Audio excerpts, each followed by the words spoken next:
ఇది బాగా అర్థం చేసుకోవాలి కార్యకర్తలు. ఇలా ప్రజలకు మనం అర్థమయ్యేటట్టు చెప్పాల్సినటువంటి అవసరం ఉంది. ఎందుకు బీఆర్ఎస్ పార్టీయే తెలంగాణకు శ్రీరామ రక్ష? ఈ జాతీయ పార్టీలు తెలంగాణకు ఏ రకంగా అన్యాయం చేస్తాయో మనం చెప్పవలసిన బాధ్యత కూడా మన మీద ఉంది. ఇలా గోదావరి నది తెలంగాణలో ఎక్కడ ప్రవేశిస్తుంది భయ్? మన నిజామాబాద్ జిల్లా కందకుర్తి కాడ ప్రవేశిస్తుంది. మా జుక్కల్ కాన్స్టిట్యున్సీలో వస్తుంది. కందకుర్తిలో గోదావరి వచ్చి తెలంగాణ గుండా ప్రవహించి కింద పోయి ఆంధ్రలో కలుస్తుంది. కానీ ఇదే బీజేపీ ఇప్పుడు 2027లో గోదావరి పుష్కరాలు జరగాలంటే ఆంధ్రాకు 100 కోట్ల రూపాయలు ఇచ్చిండ్రు. 8 ఎంపీలు గెలిపిస్తే తెలంగాణకు గుండు సున్నా పెట్టింది. మరి గోదావరి నది తెలంగాణలో లేదా? గోదావరి పుష్కరాలకు బీజేపీ ఎందుకు నయా పైసా తెలంగాణకు ఇవ్వదు అని నేను అడుగుతా ఉన్నా. గోదావరి నది తెలంగాణలో బారణ ప్రవహిస్తుంది. ఆంధ్రలో ఉండేది 10-20 పైసలు. మరి ఆంధ్రాకేమో 100 కోట్లు ఇచ్చినావు, తెలంగాణకు 1 రూపాయి ఇవ్వకపోతే ఈ గెలిచిన 8 ఎంపీలు ఎందుకు మాట్లాడరు? 2 కేంద్ర మంత్రులు ఎందుకు నోరు మూసుకుంటారు? మనం అర్థం చేసుకోవాల్సింది ఏంది?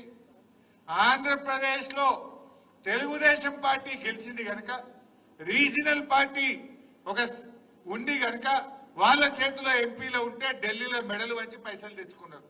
ఇలా బీజేపీ 8 ఎంపీల జాగల బీఆర్ఎస్ పార్టీకే 8 ఎంపీలు ఉంటే ఢిల్లీ మెడలు వచ్చి పైసలు లేకపోదుమా? ఎవడన్నా ఒక్క బీజేపీ ఎంపీ మాట్లాడుతుండా? దయచేసి మీరు అర్థం చేసుకోండి. ఇది ఒక్క విషయమే కాదు.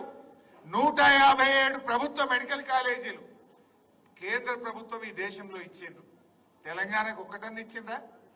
ఒక్క మెడికల్ కాలేజీ కూడా కేంద్ర ప్రభుత్వం తెలంగాణకు శాంక్షన్ చేయలే. మెడికల్ కాలేజీలు ఇవ్వరు, నవోదయ విద్యాలయాలు ఇయ్యరు, గోదావరి నది పుష్కరాలకు రూపాయి ఇయ్యరు. మరి ఏం చేసింది బీజేపీ? ఇంకోటి చెప్పాలి మీకు. మన ఎల్లారెడ్డి, మన నిజామాబాద్ అన్నపూర్ణ జిల్లా అంటారు దీన్ని. వరి ధాన్యం అద్భుతంగా పండించే జిల్లా. ఇవాళ కేసీఆర్ నాయకత్వంలో 10 ఏళ్లల్లా దేశానికే ధాన్యాగారంగా కేసీఆర్ మార్చిండు. ఇవాళ ఈ దేశంలో అత్యధిక వరి పండించే రాష్ట్రం ఏది? తెలంగాణ. ఇవాళ ఒకప్పుడేమో మనం బియ్యం తెచ్చుకుందాం పక్క రాష్ట్రాలకి. ఇప్పుడు సగం దేశానికి అన్నం తినిపిస్తుంది తెలంగాణ. సగం దేశానికి అన్నం పెడుతుంది తెలంగాణ. వాటికినే అయిందా? ఏమన్నా మంత్రం వేస్తే అయిందా? 24 గంటల కరెంట్ ఇచ్చిండు కేసీఆర్. రైతు బంధు పథకం తెచ్చిండు కేసీఆర్. మిషన్ కాకతీయలో చెరువులు బాగా చేసిండు కేసీఆర్. ఇవాళ ప్రాజెక్టులు కట్టిండు కేసీఆర్. పెండింగ్ ప్రాజెక్టులు పూర్తి చేసిండు కేసీఆర్. పండిన పంటను ప్రతి గింజ కొన్నది కేసీఆర్ ప్రభుత్వం. ఇట్లా ఎన్నో మంచి కార్యక్రమాలు చేసినాం కనుక ఇవాళ దేశానికి ధాన్యాగారంగా తెలంగాణ మారింది. అయితే ఈ ముచ్చట ఎందుకు చెప్తున్నా అంటే 2014లో ఢిల్లీలో బీజేపీలో అధికారంలోకి వచ్చింది. మీ అందరికీ తెలుసు. ఇక్కడ మనం వచ్చినాం, ఢిల్లీలో బీజేపీ వచ్చింది. 2014లో బీజేపీ అధికారంలోకి వచ్చినప్పుడు గోధుమల మద్దతు ధర 1400, వడ్లకు మద్దతు ధర కూడా 1400. గోధుమలు 1400, వడ్లకు కూడా మద్దతు ధర 1400. కానీ ఈ రోజు ఏం జరిగింది మీకు తెలుసా? మొన్న గోధుమల మద్దతు ధర 169 రూపాయలు పెంచిండ్రు. గోధుమలకు మాత్రం బాగా పెంచిండ్రు, వరికి మాత్రం పెంచలే. ఈ రోజు గోధుమల మద్దతు ధర 2585 రూపాయలు. వడ్లకు మద్దతు ధర ఎంత? 2369. అంటే వడ్ల కంటే గోధుమలకు 216 రూపాయలు ధర ఎక్కువ పెట్టిండు మోడీ గారు. మరి బీజేపీ గవర్నమెంట్ వచ్చినాడు 2014లో వడ్లకు 1400, గోధుమలకు 1400, రెండిటికి సేమ్ ఉండే మద్దతు ధర. కానీ ఈ రోజు చూస్తే గోధుమల మద్దతు ధర 216 రూపాయలు పెంచింది. అంటే దక్షిణ భారతదేశంలో పండేటి ఏమో వడ్లు, ఉత్తర భారతదేశంలో పండేటి ఏమో గోధుమలు. అంటే మోడీ ఇలాకాల వాళ్ళ గుజరాత్లో, వాళ్ళ ఉత్తరప్రదేశ్లో, వాళ్ళ ప్రాంతంలో పండే గోధుమలకేమో ధర పెంచిండ్రు. మన తెలంగాణలో, మన దక్షిణ భారతదేశంలో పండే వడ్లకు మాత్రం ధర కమ్మి చేసిండ్రు. క్వింటల్కు 216 రూపాయలు అంటే 30-35 క్వింటలు పండుతాయి ఎకరానికి. అంటే ఎకరం మీద తెలంగాణ రైతు ఒక 6-7 వేల రూపాయలు నష్టపోతుండా లేదా? పెట్టుబడి అయితే సేమ్. నువ్వు ఆనాడు 1400 గోధుమలు ఉండే, 1400 వడ్లు ఉండే.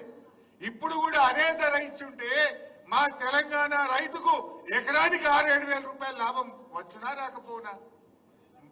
అంటే ఎంత నష్టపోయినట్టు ఈ 10 ఏళ్లలో? ఎన్ని క్వింటాలు, ఎంతమంది రైతులు, ఎన్ని కోట్ల రూపాయలు ఈ తెలంగాణ నష్టపోయింది? మరి సబ్కా సాత్ సబ్కా వికాస్ అంటే ఇదేనా? ఇది బక్వాస్ కాదా? సబ్కా సాత్ సబ్కా వికాస్ అంటే మరి మన వడ్లకు కూడా గోధుమలతో పాటు సమానంగా 2585 రూపాయల మద్దతు ధర ఇవ్వాల్సినటువంటి అవసరం ఉంది. దీని మీద బీజేపీ ఎంపీలు ఎవరైనా అడుగుతాడా? కేంద్ర మంత్రి కిషన్ రెడ్డి నోరిపుతాడా? బండి సంజయ్ మాట్లాడతాడా? ఒక్కరు కూడా మాట్లాడరు. వీళ్ళకి వాళ్ళని చూస్తేనే భయం పట్టుకుంటుంది. మరి అదే బీఆర్ఎస్ ఎంపీలు ఉండుంటే నువ్వు ఏదైనా గోధుమలకు బాగా వచ్చినావు, మా వడ్లకు ఎందుకు ఇవ్వని ఇలా గట్టిగా అడిగే సత్తా ఒక బీఆర్ఎస్ పార్టీకి మాత్రమే ఉంటది అనేటువంటి విషయం నేను మీకు మనవి చేస్తా ఉన్నా. ఇవన్నీ మనం గమనించాలి. ఇలా మన బడ్జెట్ పెట్టిండ్రు, కేంద్ర బడ్జెట్ పెట్టిండ్రు. కేంద్ర బడ్జెట్ లో ఆంధ్రప్రదేశ్ కి ఏమో స్పెషల్ ప్యాకేజీలు ఇచ్చిండ్రు. తెలంగాణకి ఏమైనా ఇచ్చిండ్రా? ఆడ అమరావతికి ప్యాకేజీలు ఇచ్చిండ్రు, విశాఖకు ప్యాకేజీలు ఇచ్చిండ్రు, విశాఖ ఉక్కుకు ప్యాకేజీలు ఇచ్చిండ్రు. సరే వాళ్ళకి ఎందుకు ఇచ్చిండ్రని నేను అంటలేను, ఇయ్యండ్రి, బరాబర్ ఇయ్యండ్రి. కానీ తెలంగాణకి ఎందుకు ఇయ్యరు? ఇవ్వమని ఈ తెలంగాణ బీజేపీ ఎంపీలు, కేంద్ర మంత్రులు ఎందుకు నోరు విప్పరు అని నేను అడుగుతా ఉన్నా. మరి దేశం కోసం అంటే దేశంలో తెలంగాణ లేదా? కేంద్ర బడ్జెట్లో గుండుసున్నా, గోదావరి పుష్కరాల్లో గుండుసున్నా, మెడికల్ కాలేజీల్లో గుండుసున్నా, నవోదయ విద్యాలయాలు ఇవ్వమంటే గుండుసున్నా, చివరికి వడ్లకు మద్దతు ధర ఇవ్వమంటే